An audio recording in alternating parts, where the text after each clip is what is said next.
Hey, it's Tony Brueski, and this is our week in review over the weekend, taking a look back at some of the most compelling conversations and stories that we've covered for you of the last week. Brand new episodes back Monday morning, bright and early, 5 a.m. here on the podcast.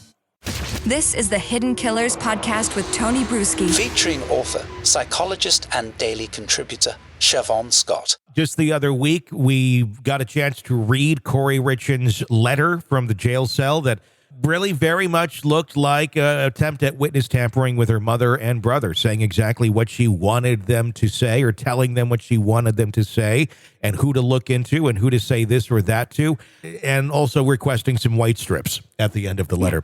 That was kind of the kicker. After it was found, and we all got a chance to look at it, she came back with the excuse of, it is simply part of a book. It's a manuscript for a crime novel that she's writing about being arrested in a Mexican jail while trying to get drugs with her dead husband.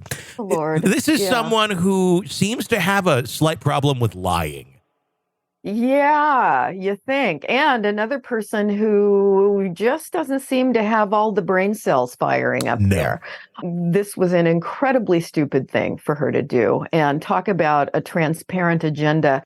Yeah, the lady likes to write books, but very poor excuse. And it just seems like another nail in the coffin for Kouri. I mean, what is going on with someone like this where obviously there's compulsive liars out there.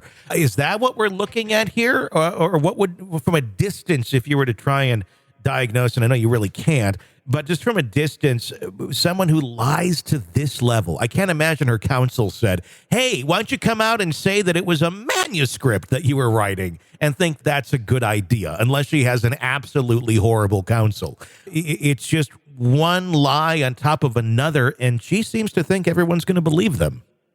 She really does. And this is the mark of somebody, we can just speak very generally about these cluster B traits, you know. She's narcissistic. She really has confidence that she's going to pull things off that anybody who's reasonable would look and say, you're not going to get away with that. But she really tries. And she loves attention, So the histrionic narcissistic personality stuff, it really seems pretty glaring with her, and it's, just bizarre. But we do see politicians sometimes with that same kind of pattern where I'm not saying that they murder people, but they come up with these lies that are just, it can all be disproven, but they just keep repeating it over and over and over. So you do find people with these personality traits around, unfortunately. Is it because for so long their BS was just accepted and was just basically enabled it over and over again? I'm imagining this almost with the husband for a long time before he was murdered. It was a lot of, okay, honey, sure, we'll do that, till it got to the point of him realizing she was stealing money from him. And also he wasn't cool with buying that $2 million house. And well, it seems like because of that, he's dead.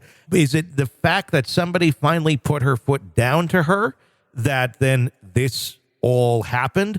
But for so long, it was always, yes, whatever you want. And then these people just start thinking, I can say anything and people will believe me.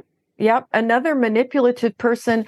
And this starts in childhood. And you go back in their history as teenagers and you see that same pattern of manipulation and the self-serving agenda and the attention seeking. This has been their style in life, and it works for them up to a certain point. And if she had not crossed the line into murder, it might have continued to work for her to some degree. But at this point, it's not working. And everybody's, tuned into what the MO is here, and she just can't seem to drop it. No, it seems that where there may have been a chance earlier on of her getting off on this, quite often it is the motions after the fact, the decisions that are made after the fact of the crime end up implicating her and incriminating her far more than just the crime itself. Yes, 100%.